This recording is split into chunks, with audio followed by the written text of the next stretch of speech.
मंडळी नमस्कार. Miti creations presents care to cure या कार्यक्रमात आपल्या सगळ्यांचं स्वागत आहे. रोजच आपण जेव्हा म्हणतो की आपण आपली काळजी घ्यायला हवी, पण ही काळजी घेत असताना ती काळजी नेमकी कशी घ्यायची हा प्रश्न अनेकदा आपल्याला पडतो. आणि मग सध्याच्या दिवसात तर असं झालंय की लॉकडाऊनचा पिरियड आहे, त्यामुळे आपण घरोघरी सगळी मंडळी कामं करतोय आणि त्या कामांमुळेच रोजच्या समस्या खरं तर अनेक आपल्या समोर आहेत. म्हणूनच आज आपण खास निमंत्रित केलंय प्रख्यात ऑर्थोपेडिक सर्जन डॉक्टर श्रीधर आर्चिक यांना. डॉक्टर नमस्कार. नमस्कार.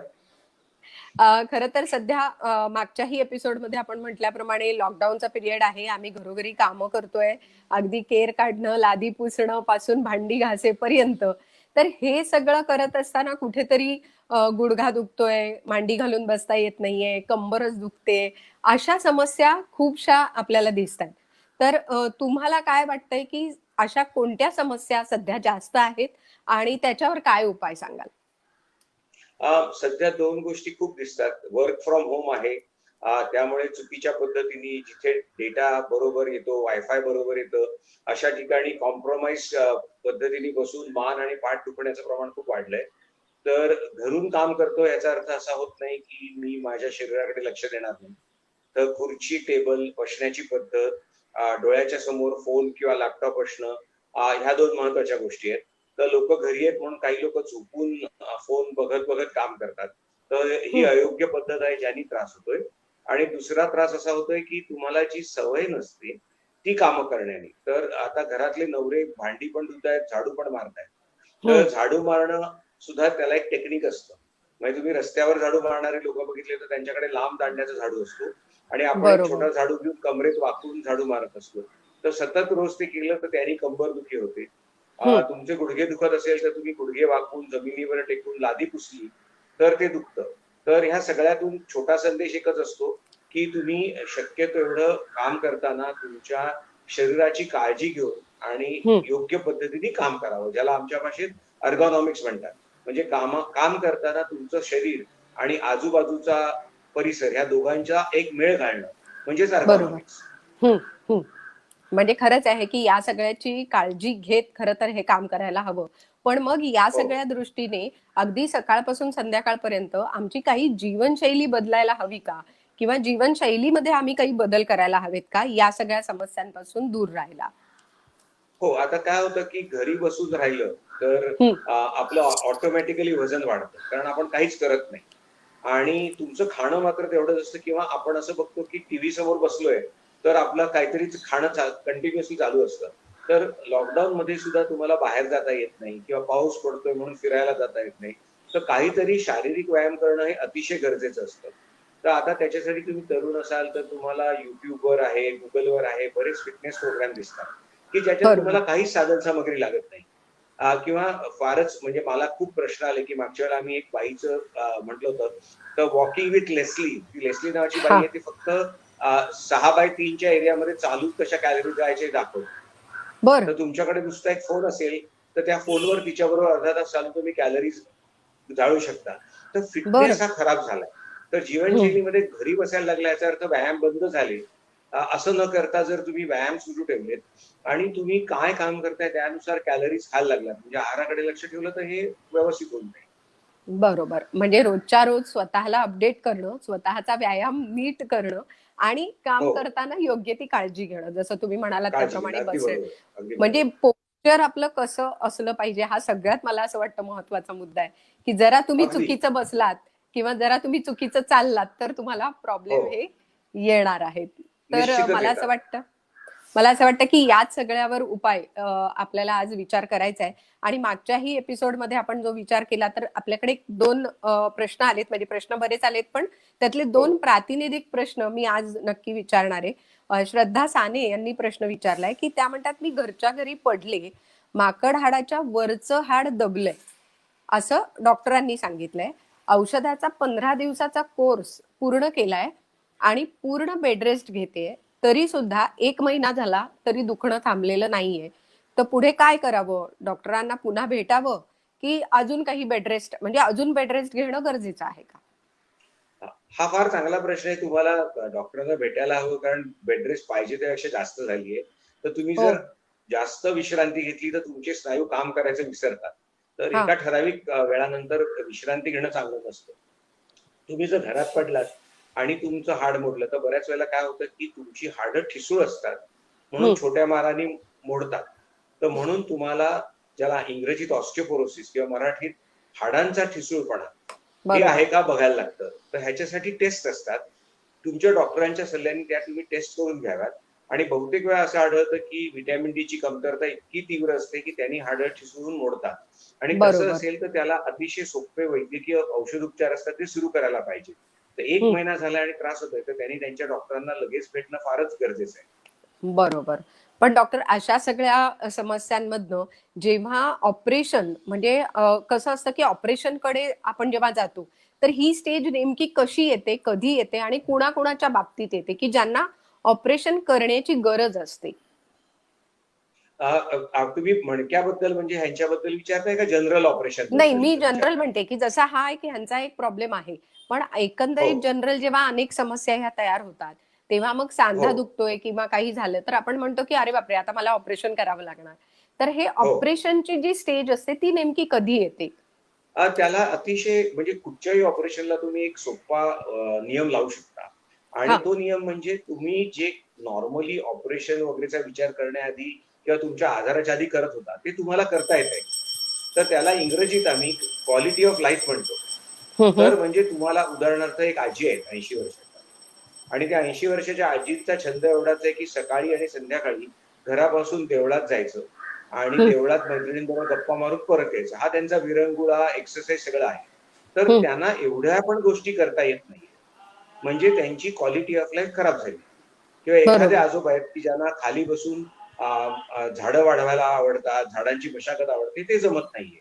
तर हं, त्याचा अर्थ त्यांची क्वालिटी ऑफ लाईफ खराब झाली. हं. आणि असा प्रश्न जेव्हा येतो, की आपली क्वालिटी ऑफ लाईफ अतिशय खराब झाली, त्याचा अर्थ तुम्हाला खरोखरच डॉक्टरांनी सांगितलेल्या ऑपरेशनची गरज आहे. तर बरोबर, हा एक बरोबर. सर्वात सोपा प्रश्न असतो, जो तुम्ही स्वतःला विचारावा. बरोबर. म्हणजे हा प्रश्न स्वतःला विचारल्यानंतर जर त्याची गरज आहे, याचा अर्थ आपल्याला ऑपरेशन करण्याची गरज आहे. पण गरज आहे. अदरवाईज जसं मागच्या भागात तुम्ही सांगितलं होतं त्याप्रमाणे प्रत्येकालाच काही ऑपरेशनची गरज नसते. काही जे हो. विषय असतात ते औषधांनी बरे होण्यासारखे असतात. पण डॉक्टर, जेव्हा ऑपरेशन करायचं असं ठरतं, तेव्हा डॉक्टरांची निवड आणि हॉस्पिटलची निवड ही पेशंट करू शकतो का? आणि ती निवड करताना त्यांनी काय काळजी घेतली पाहिजे? याबद्दल काय सांगाल? हा फार महत्वाचा प्रश्न आहे, जो दुर्लक्षिला जातो. तर हां. बऱ्याच वेळेला 2 गोष्टी असतात आणि बरेच वेळेला ऑपरेशनची निवड करताना तुम्ही पैशाकडे बघितलं जातं, हं. की मला 20 मैल दूर गेल्याने स्वस्तात ऑपरेशन होतं, म्हणून मी तिथे जाईल. तर तुम्ही जेव्हा रुग्णालय निवडता, तेव्हा आता काय झालंय, की तंत्रज्ञान खूप पुढे गेलंय. तर तुमचं ऑपरेशन होताना किती चांगलं तंत्रज्ञान वापरलं जातं, तिकडचं ऑपरेशन किती निर्जंतुक पद्धतीने केलं जातं, काळजी कशी घेतली जाते. तर आपल्या हं. भारतात असलेली जी सगळी मोठी हॉस्पिटल्स आहेत, तिथे नियमाप्रमाणे ज्याला आम्ही स्टँडर्ड ऑपरेटिंग प्रोसिजर्स म्हणतो, त्याप्रमाणे ही काळजी घेतली जाते. तर ही हॉस्पिटल थोडी महागडी वाटतात, पण ती तुमच्या सुरक्षिततेसाठी असतात. तर त्यामुळे बरोबर. शक्यतो अशा हॉस्पिटलमध्ये तुम्हाला ऑपरेशन करून घेणं हे निश्चित चांगलं पडतं. तर सगळंच स्वस्त म्हणजे मस्त असतं असं नाही. तर त्यामुळे बरोबर. बरेच लोकं मुंबई सोडून गुजरातमध्ये ऑपरेशन करायला जातात. पण तेव्हा अरे लक्षात घ्या, बापरे! की हां. ऑपरेशन सगळं चांगलं होईल, पण जर नंतर काही दुर्दैवाने प्रॉब्लेम आला, तर तुमच्या आणि तुमच्या डॉक्टरांमध्ये खूप एक मोठं अंतर तयार होतं. आणि मग त्यांचे कोणीतरी असिस्टंट येऊन आठवड्यात बघतात आणि मग ज्यांचे काही प्रॉब्लेम असतात, त्यांना खरोखर त्यांचे आम्ही हाल होताना बघतो. तर बरोबर. तुम्ही एकतर तुमचं हॉस्पिटल जवळ आहे ना, ते सगळ्या उपयुक्त साधन सामग्रीनुसार आहे ना, आणि हं. तुमचे डॉक्टर किती उपलब्ध आहेत. बरेच पेशंट तक्रार करतात, की डॉक्टरांनी ऑपरेशन केल्यानंतर आम्हाला कोणी भेटलंच नाही. तर हे बरोबर. तुम्हाला पहिल्या 2-3 भेटीत कळतं, की तुम्हाला डॉक्टर उपलब्ध आहेत का? त्यांची टीम उपलब्ध आहे का? त्यांचे फिजिओथेरपिस्ट उपलब्ध आहेत का? त्यांचा इतर तज्ञांशी म्हणजे भूल देणाऱ्या तज्ञांशी संवाद कसा आहे? तर ह्या छोट्या-छोट्या गोष्टी नंतर तुम्ही निवड केलेली बरी असते. हं. आपल्याकडे नॉर्मली पैसे हा एकच दृष्टिकोन बघितला जातो. तर बरोबर. तो एक महत्वाचा भाग आहे, जो आपण दुर्लक्षित करतो. बरोबर, बरोबर. त्यामुळे या सगळ्याची पूर्ण खबरदारी खरं तर ऑपरेशन ठरतंय म्हटल्यानंतर आपण घेतली पाहिजे. पण जसं तुम्ही आत्ता म्हणालात, की स्वस्त आहे म्हणून कुठेतरी दुसरीकडे लांब जाऊन करतात. तसं आता सर्जरीचे प्रकारही बरेच झालेत. आणि मग एक हो. आत्ता कॉन्सेप्ट आम्ही काहीतरी ऐकली की रोबोटिक सर्जरी, आणि मग रोबोटिक सर्जरी करायला आम्ही पुण्याला गेलो आणि तिकडे सर्जरी केली वगैरे, अशा काही गोष्टी आम्ही ऐकल्या. तर काय आहे हो. ही रोबोटिक सर्जरी, आणि खरंच त्याचा काही फायदा आहे की नेमकं काय आहे? तर ह्याच्यात काय असतं, की लोकांचा पहिला गैरसमज असतो रोबोटिक सर्जरी म्हणजे माणूस ऑपरेशन नाही करत. हा. रोबो ऑपरेशन करतो आणि हो हो. यंत्राने ऑपरेशन केलं तर तो चुकेल कसा? तर त्यामुळे अच्छा. रोबोटिक सर्जरी चुका होत नाहीत आणि म्हणून ते करावं. तर हे पहिलं खोटी गोष्ट असते, की शेवटी एक माणूस तो रोबो वापरतो आणि कॉम्प्युटरच्या संज्ञेत त्याला फार छान उत्तर देता येतं, की हा. त्याला गोगो प्रिन्सिपल म्हणतात. म्हणजे ओ. Garbage in garbage out. म्हणजे तुम्ही कॉम्प्युटरमध्ये काय घालता त्याच्यावरून त्याचा आउटपुट ठरतो. तर खरे. रोबो वापरणाऱ्या माणसाचं ट्रेनिंगच चांगलं नसेल तर रोबोटिक सर्जरीमध्ये पण चुका होतात. आणि रोबोटिक सर्जरी ही काही ठराविक म्हणजे 100 2 ऑपरेशनसाठी गरजेची असते. 100 98% ऑपरेशन रोबोटिक सर्जरी शिवाय करता येतात. आणि काही ठराविक ठिकाणी केलं जातं. परंतु एक लक्षात घ्या, की जी कंपनी एक 10-15 कोटीचा रोबो तयार करते, तो रोबो विकायला त्यांना मार्केटिंग करायला लागतं. आणि त्यावेळेला असं मार्केटिंग केलं जातं, की ह्याच्याशिवाय पर्यायच नाही. आणि सामान्य माणसाला वाटतं, की हे केल्याने मी सुरक्षित आहे. असं अजिबात नसतं आणि त्याच्यासाठी लोकं प्रवास करतात. तर बरेच लोकं मला विचारायचे, की रोबोटिक सर्जरी 1 वर्षापूर्वी मुंबईत करता येईल का? आणि आम्ही सांगायचो, अजिबात नाही. कारण मुंबईसारख्या इतक्या प्रगत शहरात एकही रोबो नाहीये. मग हम्म. त्यांना कळायचं, की अरे, म्हणजे मला पुण्याला, अहमदाबादला जायला लागतंय. ह्याच्यावरती हम्म. काहीतरी गडबड आहे. मुंबईत का नाही? आणि आम्ही सांगायचो, बरोबर. नाही ह्याचं कारण त्याची गरज वाटत नाहीये कोणाला. आणि बरोबर. त्यामुळे प्रत्येक गोष्टीची महागडी आणि यंत्राने केलेली असते ती चांगलीच असते असं नसतं. तर हम्म. त्यामुळे जेव्हा आपण Google वगैरे बघतो त्यावेळेला ह्या गोष्टी वाचायला पाहिजे, की प्रगत देशात सुद्धा किती ऑपरेशन्स रोबोटिक होतात आणि त्यानुसार आपण ते करायला पाहिजे का हे ठरवायला लागतं. तर हम्म. प्रत्येक हम्म. गोष्टीचं तारतम्य बाळगणं हा फार महत्वाचा प्रश्न असतो. बरोबर. आणि आणखी एक मला याबाबतीत प्रश्न पडला, की जसं ऑपरेशन झाल्यानंतर आम्ही तुमच्याशी कन्सल्ट करतो. जसं की तुमच्याकडे ऑपरेशन केल्यानंतर आम्ही तुमच्याशी कन्सल्ट करतो, तुमच्याशी बोलतो. तर ते सगळं कसं काय होणार या सगळ्या सर्जरीमध्ये? हां, नाही ह्या सर्जरीमध्ये तर हां. माणूसच रोबो वापरतो. हां. पण लोकांचा गैरसमज असा असतो, की समज यंत्रच ऑपरेशन हां. करतं. हां आणि बरोबर. यंत्राने केल्यामुळे चूक कशी होईल? तर हा ओके. पहिला गैरसमज दूर करायला लागतो, की त्या रोबोला चालवणारा माणूसच असतो आणि जर मी हां, हां. यंत्राला चुकीच्या गोष्टी दिल्या सांगायला, राइट, तर ते राइट, यंत्र राइट. पण चूक करू शकतं. तर हा महत्वाचा बरोबर. भाग असतो. त्यामुळे जे काही कन्सल्टेशन आहे ते त्या व्यक्तीबरोबर होत असतं, असं नक्कीच बरोबर होतं. राहतं. बरोबर, मग पुन्हा बरोबर, एकदा तोच बरोबर. गैरसमज मलाही वाटला, की ज्या पद्धतीने अगदी बरोबर. लोकांसमोर जे आणलं जातं तसंच मला वाटतं. पण एक ऑपरेशन झाल्यानंतर आता समजा आपलं गुडघ्याचं ऑपरेशन आहे आणि काही वेळेला आपण बघतो, की दोन्ही गुडघ्यांची ऑपरेशन एकत्र केली जातात. कारण वेळ वाचावा आणि सर्जरी सोपी व्हावी. दोन्ही म्हणजे पेन पेन वाचावं, दुखणं वाचावं म्हणून. तर अशी जर केली असेल तर किती दिवस हॉस्पिटलमध्ये राहावं लागतं आणि ते कसं ठरवलं जातं? दोन्ही एकत्र करणं ॲक्चुअली पेशंटच्या दृष्टीने फायद्याचं असतं. म्हणजे हां, तुम्हाला एका भूलतज्ञाच्या एका भुलेमध्ये तुमचं सगळं करता येतं. त्यामुळे बरोबर. एका गुडघ्याचं ऑपरेशन केलेले लोकं 3 दिवस राहतात. पण दोन्ही हां. एकत्र केलं तर ॲक्चुअली 6 नाही 4 किंवा 5 दिवसात घरी जातात. आणि ओह! तुमची रिकव्हरी फास्ट होते. त्यामुळे लोकांना वाटतं, की 2 गुडघे गेले म्हणजे मी उभं कसं राहणार?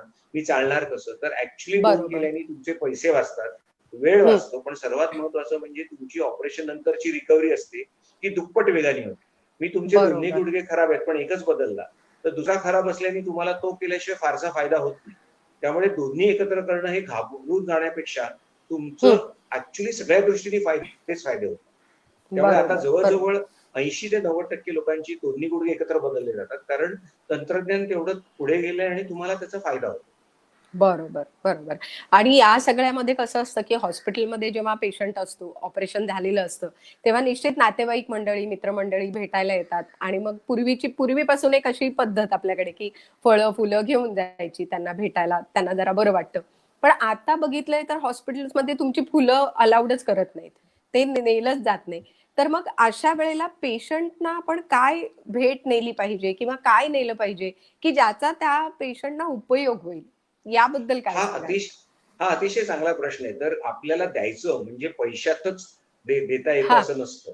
तर ह्याच्यात एक बरोबर. फार सुंदर मध्ये पेपर आला, की जे लोकं ऑपरेशन नंतर हसत-खेळत असतात, त्यांना हा. 25% वेदनाशामक औषधं कमी लागतात. अरे आणि वा. हा सायंटिफिक बर. स्टडी आहे. तर म्हणून जर तुम्ही समजा भेटायला गेलात किंवा बरेच लोक काय म्हणतात, अरे तुमच्या घरी कोणा बघायला नाहीये तर अरे माझ्या मित्रा तुझी ड्युटी 12 तासाची मी करतो आणि आई वडिलांबरोबर बसतो, असे खूप चांगले लोक असतात.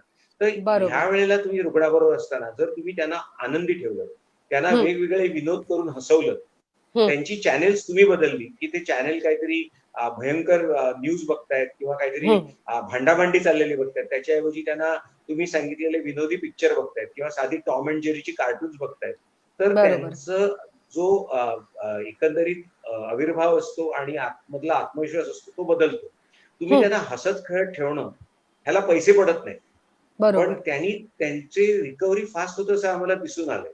आणि जे ओ. लोक पॉझिटिव्ह असतात ते एक एक दिवस आधी लवकर घरी जातात इतरांपेक्षा.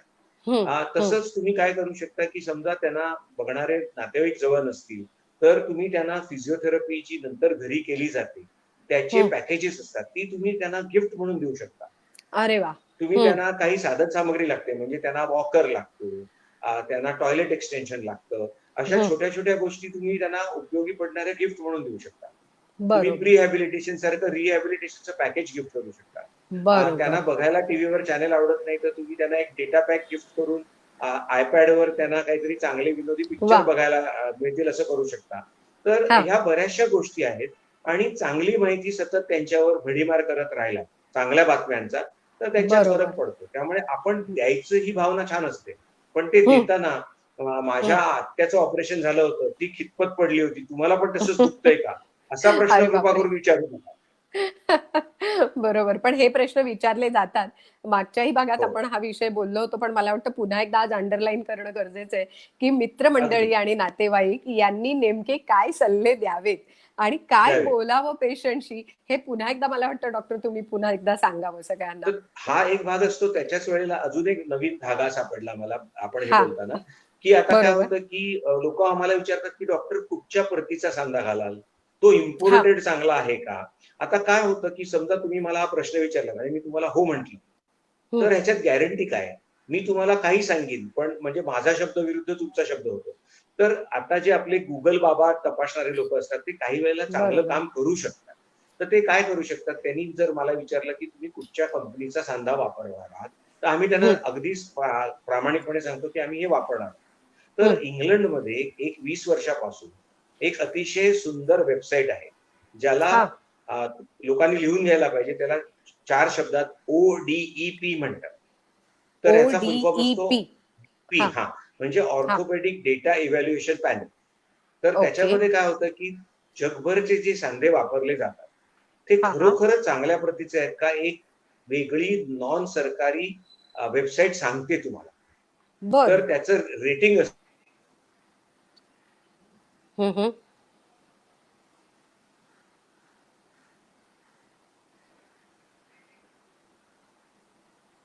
मला वाटतं थोडासा नेट. हां. हां, हां. तर मध्ये काहीतरी डिस्टर्बन्स होता. तर तो हां, सांधा नेटवर्क जर इश्यू तुम्हाला थोडासा. हां, हो, थोडासा होतोच आहे. तर जर हां, का तुम्हाला तो परत तो सांधा कुठचा हे वापरायचा शोधायचा असेल, तर हां, डॉक्टरांनी हां, सांगितलेला जो सांधा असतो, तो हां. तुम्ही त्या डॉक्टर तुमचा पॅनलमध्ये घातला. व्हिडिओ व्हिडिओ क्लिक करा. तुमचा व्हिडिओ ऑफ झालाय. ओके. व्हिडिओ ऑन करा हां, आता खाली. मला येस. दिसतंय. हां. हां, येस, तर येस. बोला. तुम्ही काय करू शकता, की डॉक्टरांनी सांगितलेल्या कंपनीच्या सांध्याचं नाव जर तुम्ही घातलं, हां, तर हां. हे वेबसाईट तुम्हाला सांगतं, की हा सांधा किती वर्ष बाजारात प्रचलित आहे. तो ओके. किती लोकांमध्ये सक्सेसफुल होतो, त्याचा हं, ट्रॅक हं. रेकॉर्ड किती आहे आणि त्यांनी तुम्हाला कळतं, की हा सांधा तुम्ही निवडावा की न निवडावा. तर हं, त्यामुळे हं. तुम्ही खर्चाच्या गोष्टी करण्यापेक्षा जर तुम्ही हा डेटा तपासून बघितलात आणि हा बरोबर, निपक्षपातीपणे केलेला असतो. ह्याच्यात कुठच्याही कंपनीला काहीही करता येत नाही. हे बरोबर. प्रांजळपणे समोर सत्य येतं. पण हे करण्यापेक्षा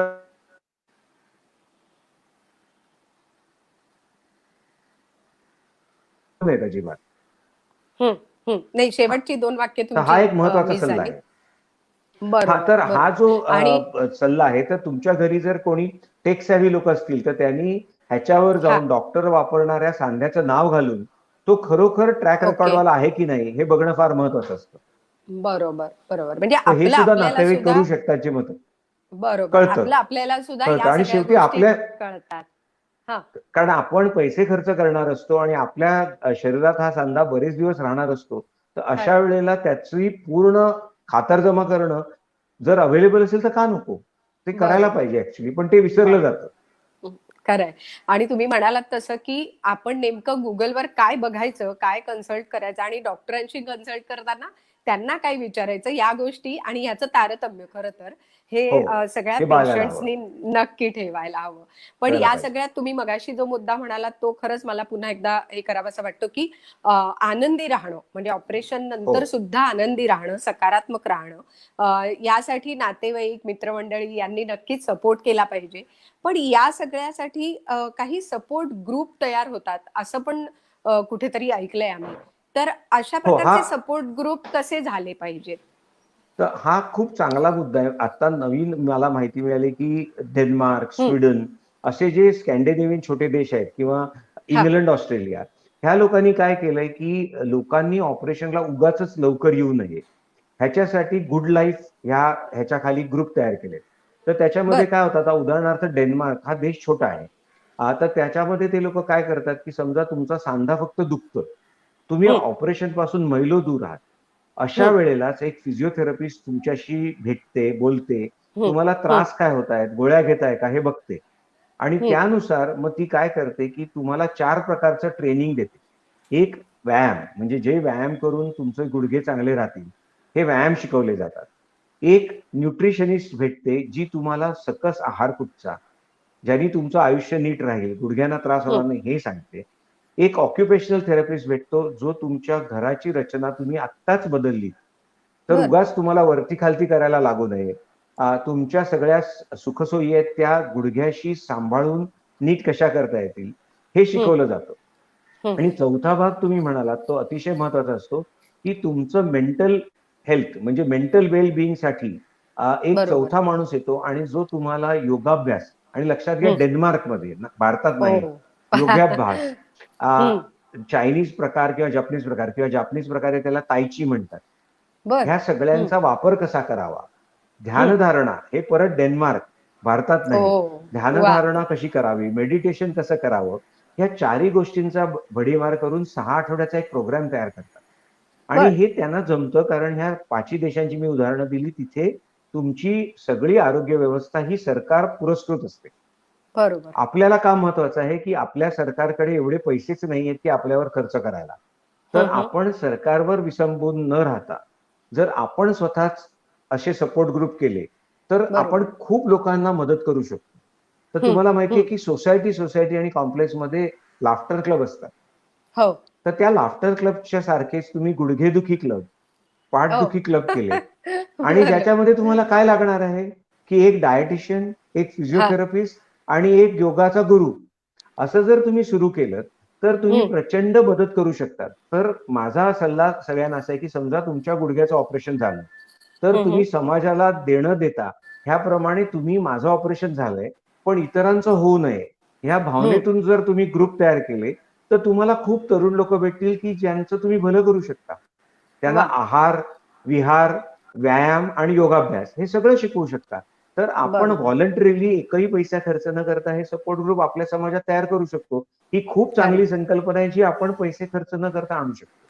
खरंय. आणि तुम्ही म्हणालात तसं सोसायट्यांमधनं जर अगदी छोट्या प्रमाणावर ही छोटी-छोटी युनिट्स जर तयार झाली, तर पुढे जाऊन हो, ही मोठी युनिट बनू शकतात आणि इतरांना नक्कीच मार्गदर्शक आणि मदत करणारी ठरू शकतात. अगदी विशेषतः बरोबर. आत्ताच्या या लॉकडाऊनच्या काळात जेव्हा लोकं घरी आहेत आणि हो. एकमेकांच्या जवळ आहेत, सोसायटीमध्ये चर्चा होतात जेव्हा या सगळ्या गोष्टींच्या, तेव्हा मला वाटतं ही खूप छान संकल्पना डॉक्टर तुम्ही सांगितली. जी अंमलात आणणं शक्य आहे आणि ते शक्य केलं आहे. अगदी पाहिजे. शक्य आहे. सोपं आहे, बरोबर. फार सोपं आहे. एक प्रश्न मागच्या वेळेचा जो आला होता तो मी मगाशी विचारला नव्हता, तर तो आता विचारते. संगीता उत्पात यांनी विचारलंय, की खाली बसून काम केलं तर गुडघेदुखी वाढते, हे हे खरं आहे का? कारण काही कामं पूर्वी खाली बसून केल्यामुळे उभ्याने जमत नाहीत. म्हणजे पूर्वीच्या काळात पहिल्यापासून आपण ती खाली बसून करत होतो. हो. ती आता उभ्याने करणं जमत नाही, कारण आधीपासून सवयीच आहे. पण मग खाली बसून काम केलं तर गुडघेदुखी वाढते, असं काही आहे का? असा त्यांचा हो, प्रश्न आहे. ह्याचं शास्त्रीय कारण फार सोपं आहे. तुमचं हां. वजन समजा 50 किलो आहे. तर तुम्ही चालताना तुमच्या गुडघ्यावर बरोबर 50 किलो येतं. 51 बरोबर. पण येत नाही आणि 49 पण येत नाही. पण जर तुम्ही गुडघ्याला गुरुत्वाकर्षणाविरुद्ध वापरायला सुरुवात केली, तर तो आकडा 6 पट वाढतो. म्हणजे तुमच्या गुडघ्यावर 300 किलो वजन आहे. हं. तर आता आपल्या दैनंदिन जीवनात आपण गुरुत्वाकर्षणाविरुद्ध काय करतो? 2च गोष्टी. आपण जर जिने चढलो तर गुरुत्वाकर्षणाविरुद्ध जातो. म्हणून बरोबर. गुडघेदुखी सुरू झाली की जिने चढताना त्रास जास्त जाणवतो आपल्याला. तर खाली बसण्याचा संबंध असा असतो की खाली बसल्याने काही होत नाही. पण खाली हं. बसून जेव्हा तुम्ही उठता, तेव्हा तुम्हाला गुडघ्याला गुरुत्वाकर्षणाविरुद्ध उठवायला लागतं. हो. म्हणून जेव्हा गुडघेदुखी सुरू होते, त्यावेळेला खाली बसणं टाळणं चांगलं असतं. तुम्ही तरुण हं. आहात, तुमचे गुडघे चांगले आहेत, जरूर खाली बसा. पण हं. गुडघेदुखी सुरू झाली की तुम्हाला जे बदल करायला लागतात, म्हणजे तुम्ही समजा 10 मजले चढून घरी जात होतात फिट व्हायला, पण हं. गुडघे दुखायला लागलात तर तुम्ही काय कराल? तुम्ही लिफ्टचा वापर कराल आणि कॅलरीज दुसऱ्याने जाळाल. तसंच हं. तुमचं काम जे तुम्ही खाली बसून बायकांचा कॉमन प्रॉब्लेम असतो, मला खोबरं हे खाली बरोबर. बसूनच खावण्याला लागतं. खवता येत नाही. बरोबर. हां, तर ते तुम्हाला बदल करायला लागतो. तर खोबरं खवणून देणारे हां. लॉकडाऊनमध्ये आता बरीच यंत्र ऑटोमॅटिकली सापडली लोकांना. तसंच खरंय. जेव्हा गुडघं दुखायला लागतात, तेव्हा ज्या गोष्टी तुम्ही खाली बसून करायच्यात, तो फक्त बदल करायला लागतो. आणि असे बरेच बरोबर. बदल आपल्याला करायला लागतात. म्हणजे वाचता येत नाही म्हणून 40शी नंतर चष्मा लागणं, म्हणजे वाचन सोडून देणं नसतं. त्याप्रमाणेच बरोबर आहे. आपल्याला बदल करायला लागतात. तर म्हणून हे त्याचं बरोबर. शास्त्रीय कारण आहे, की गुडघे खरंय. दुखायला लागल्यानंतर खाली बसू नये. बरोबर. खरंच आहे डॉक्टर, तुम्ही जसं म्हणालात त्याप्रमाणे क्वालिटी लाईफ आपलं कसं ठेवलं पाहिजे आणि त्यासाठी काय गोष्टी केल्या पाहिजेत, या खऱ्या सगळ्या अनेक गोष्टी आज आपल्या या कार्यक्रमातनं लक्षात आल्या. पण जाता-जाता मला एक प्रश्न हा नक्की विचारायचा आहे, की आपल्या सगळ्या प्रेक्षकांना काय सांगाल तुमचं शरीर उत्तम राहावं? जसं तुम्ही सांगितलंत त्याप्रमाणे शारीरिक आरोग्याला मानसिक आरोग्याची जोड ही तर हवीच. पण तुमचं शारीरिक आणि मानसिक आरोग्य उत्तम राहावं यासाठी काय टिप्स रोजच्या आयुष्यातल्या आपल्या असल्या पाहिजेत? अशा काही टिप्स आम्हाला जाता जाता द्या. काय केलं हां, पाहिजे? अगदी सारांशात सांगायचं झालं म्हणजे आपण सगळेजण शारीरिक आरोग्याकडे बघतो आणि बघायला पाहिजे. तर हं. शारीरिक आरोग्यामध्ये तुमचा आहार व्यवस्थित आहे ना? तुम्ही हं. नियमित व्यायाम करताना आणि सर्वात महत्त्वाचं म्हणजे तुम्ही व्यवस्थित झोपताना. ह्या हां. 3 गोष्टी बघणं फार महत्त्वाचं असतं. मानसिक आरोग्यामध्ये तुम्ही दिवसातून एकदा 5 मिनिटाची ध्यानधारणा करणं किंवा श्वासाकडे लक्ष देणं किंवा योगाभ्यास करणं हे महत्त्वाचं असतं. आणि सर्वात महत्त्वाची गोष्ट आता तुम्ही कोरोनाच्या बाबतीत म्हणालात तसा, की हं. परिस्थिती बदलत जाते. पण त्या परिस्थितीनुसार तुम्हाला बदलणं फार महत्त्वाचं असतं. तर आता WhatsAppवर मध्ये खूप फेमस झालं होतं, की होंडुरास नावाच्या एका देशामध्ये त्यांनी खूप पैसे खर्च करून छान पूल बांधला नदीवर आणि बरं. नंतर इतका उत्पात झाला, की नदीनी प्रवाह बदलला आणि तो ओह! ब्रिज अशा ठिकाणी दिसत होता, की तिथे नदीच नव्हती आणि ओह! लोकांना ओह! वाटायचं, की मूर्ख लोकांनी हा ब्रिज नदी नसताना बांधला आहे. हां. तर त्याचं उदाहरण देऊन अतिशय चांगल्या पद्धतीने सांगितलं जातं, की तो ब्रिज आता वापरताच येत नाही, कारण नदीच बदलून गेली. तसं कोरोनाने आपल्याला बऱ्याच गोष्टी बदलून दिल्या. पण जर खरंच तुम्ही आहे. मानसिकदृष्ट्या एक सक्षम असाल, तर तुम्ही म्हणाल, "ठीक आहे, हा अडथळा आला, पण त्याच्यानी मी परत स्वतःला ॲडजस्ट करून नीट जाईन." तर त्यामुळे बरोबर. बरेच लोकं ढेपाळतात, की मला रोग झालाय. तर हं. रोग तुमच्या आयुष्यात येणं म्हणजे हायवेवर जाताना कुठेतरी स्पीड ब्रेकर आल्यासारखं असतं. तर खरंय. स्पीड ब्रेकर आला म्हणून तुम्ही तुमचा प्रवास बंद नाही करत. तुम्ही स्लो बरोबर. होता आणि परत वेग पकडता. तसंच तुमचं जर मानसिक आयुष्य नीट असेल, तर तुम्हाला कितीही बाजूनी काही गोष्टी बदलल्या, तरी तुम्ही म्हणता, "ओके, ठीक आहे, मी सध्या थोडी स्लो होईन, पण परत तोच हं. वेग पकडेन." त्यामुळे बरोबर. प्रत्येक रोगाला सामोरं जाताना तुमचं मानसिक आणि शारीरिक संतुलन नीट असेल, तर तुम्हाला रोग हा स्पीड ब्रेकर सारखा वाटतो. तो बरोबर. थांबवतो, पण तुम्हाला कायमचं नाही. तुम्ही स्लो होता आणि परत जाता. तर त्यामुळे खरंय. तुम्ही हे सतत लक्षात ठेवलं, की परिस्थितीवर मात करणं कुठच्याही वयात शक्य होतं, की जर का तुम्ही मानसिक आणि शारीरिक सुदृढ असाल तर. तर हं. त्यामुळे हं. सतत आनंदी राहा. तुम्हाला वेदनाशामक गोष्टी जशा गोळ्या कमी लागतात, तसंच खरंय. तुमच्या रोगावर मात करण्याची शक्यता तुमची खूप वाढते. त्यामुळे आनंदी बरोबर. राहा आणि प्रसन्न राहा हा सर्वात महत्त्वाचा संदेश ह्याच्यातून द्यावासा वाटतो. खरंच आहे. आनंदी राहा आणि प्रसन्न राहा ही सगळ्यात महत्त्वाची गोष्ट तुम्ही सांगितली आणि सगळ्यात महत्त्वाची गोष्ट की एखादा स्पीड ब्रेकर आला, तरी पुढे आपलं आयुष्य आहे. त्यामुळे हो. जगणं ज्याला म्हणतात, जीवन जगणं हे कुणी सोडत नाही. या गोष्टी येत राहतात, अडथळे येत राहतील. आपण त्याला बायपास करून पुढे जायचंय, हे सगळ्यांनी लक्षात ठेवायला हवं. तुम्ही आता सांगत होतात तेव्हा मला अगदी पाडगावकरांच्या ओळी आठवल्या, की सांगा कसं जगायचं? कणत कणत की गाणं म्हणत ते तुम्हीच ठरवा. तर बरोबर आहे. तसं हे काहीसं आहे तर आणि त्याचं ते उत्तर आहे आता गाणं आपण म्हणत जगा. तसं आहे. तर आपण आता गाणं म्हणतच जगलं पाहिजे आणि खरंच आहे समस्या येतीलच. त्या समस्यांवर मात करणं सुद्धा आपल्याला जमलं पाहिजे आणि मंडळी आपल्या आपल्या रोजच्या आयुष्यात अनेक या ऑर्थोपेडिक समस्या आपल्या समोर येतात. पण त्याच्यावर मात करता आलं पाहिजे आपल्याला आणि त्यासाठी अर्थातच केअर टू क्युअर ही आपली सिरीज आहे आणि डॉक्टर श्रीधर आर्चिक आपल्या सोबत आहेत. त्यामुळे दर शनिवारी संध्याकाळी 6:30 वाजता आपण हा विषय घेणार आहोत. या विषयाच्या संदर्भात काही प्रश्न जर तुमच्या मनात असतील तर तुम्ही सुद्धा ते प्रश्न विचारू शकता. डॉक्टरांचा सल्ला तुम्हाला घर बसल्या मिळणार आहे. पुन्हा ही एक आणखीन कोरोनाने दिलेली देणगी आहे असं म्हणायला हरकत नाही. कारण एरवी तुम्हाला डॉक्टरांना भेटायला प्रत्यक्ष त्यांच्या क्लिनिकला जावं लागतं. आता डॉक्टर तुमच्या घरी आलेले आहेत हे लक्षात ठेवा. त्यामुळे तुम्हाला जरी काही प्रश्न असतील तरी आपण ते प्रश्न विचारू शकता आणि पुढच्या शनिवारी ते प्रश्न मी डॉक्टरांना विचारू शकते. सो डॉक्टर खूप खूप धन्यवाद आजच्या या कार्यक्रमात सहभागी झाल्याबद्दल. थँक्यू व्हेरी नमस्कार. मच. नमस्कार.